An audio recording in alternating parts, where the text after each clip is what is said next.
کربلا میں امام حسین اکیلے 71 جنازے اٹھاتے ہیں۔ یہاں ایک جنازہ کسی گھر سے اٹھے تو پورا محلہ اس گھر والوں کو تسلی دے تو تسلی نہیں آتی، لیکن تنہا حسین کربلا کے میدان میں 71 جنازے اٹھاتے ہیں اور پھر مسکراتے، مولا تیری رضا اس میں تو حسین راضی۔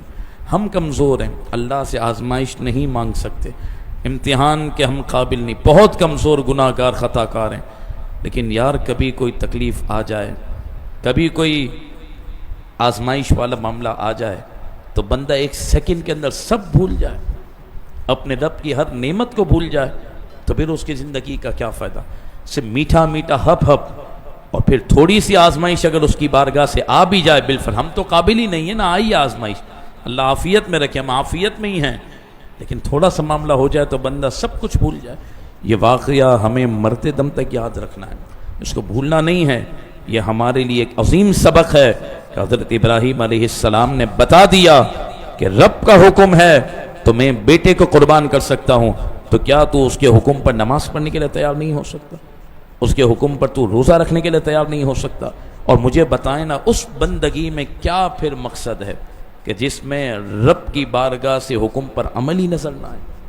انسان اپنی زندگی کی اپنی مرضی کی زندگی بسر کرے اور اس کی زندگی کے اندر اس کے رب کی رضا، اس کے رب کی فرما برداری، اس کے رب کی اطاعت، اس کے رب کی طرف سے جو حکم اس پر ہے، اگر اس کی خوشبو نظر نہ آئے تو پھر زندگی کا مقصد تو فوت ہو جاتا ہے۔ کیسے حضرت ابراہیم علیہ السلام نے، کیسے حضرت اسماعیل علیہ السلام نے کہ جو رب نے حکم دیا اس پر عمل کرتے ہیں اور رب کو منانے کے لیے بچے کو بھی قربان کر دیتے ہیں۔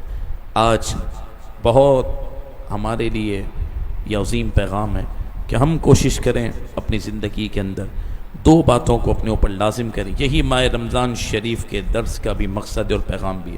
نمبر 1، اللہ کے حکم کے آگے اپنی گردن جھکی رہے، جو اس نے حکم دے دیا بات ختم ہو گئی۔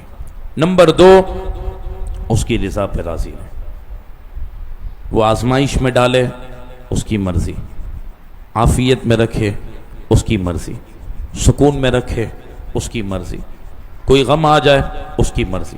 ہاں مانگنی نہیں ہے آزمائش، امتحان کا سوال حضور نے منع کیا، ہم کمزور ہیں، لیکن اگر تقدیر میں ہے اور آ جائے اور اس کی مشیت ہے تو پھر ہمیں صبر کرنا۔ یہ ہے پیغام۔ ناشکری، شکوہ شکایت، رب کے حکم کے آگے اپنی عقل کے گھوڑے دوڑائے، اپنی لوجک لائے، جھوٹے بہانے کرے، ہیلے کرے، ادھر ادھر کی بات کرے، پتلی گلی ڈھونڈے، تو پھر اس کا ایمان نہیں رہتا۔ تھوڑی دیر کے لیے تو وہ اپنے آپ کو مطمئن سمجھتا ہے کہ یار میں نے کیسا اچھا کام کر لیا نا، کیسا میں نے ہیلا کر لیا نا، کیسی جان چھڑا لی نا، دین کے کام کو بھی ٹچ کر لیا اور میں نے اپنے کاروبار کو بھی بہترین کر لیا، کوئی مقصد ٹینشن ہی نہیں۔ یہ صرف اپنے آپ کو بیوقوف بنانے والی بات ہے۔ اللہ تبارک و تعالیٰ کے پیاروں کو جو طریقہ ہے وہ خالص ہو کر رب کی رضا کے لیے دین پر عمل کرتے ہیں اور اس کی رضا پر راضی رہتے ہیں۔ بچہ جاتا ہے تو جائے لیکن رب ناراض نہ ہو۔ ایک ہی بیٹا ہو تو کیا ہو گیا، رب لینا چاہے تو لے لے مولا، لیکن تو نہ روٹنا، رب نہ روٹے، اس کا رشتہ نہ ٹوٹے اور اس کی رحمت ہمیں دور نہ کرے۔ بندہ مومن کے لیے پوری زندگی میں سب سے اہم ترین معاملہ یہ ہونا چاہیے، بس ہر رشتہ جائے تو جائے، کوئی چیز جاتی ہے تو جائے، میرا رب مجھ سے ناراض نہ ہو، میرے رب کے حکم کے خلاف میرا کوئی کام نہ ہو اور میرے رب کی رضا کے خلاف میرا کوئی عمل نہ ہو۔ یہ ہے اصل ایمان۔ میرا رب اپنے فضل سے ہمیں نعمت دے دے۔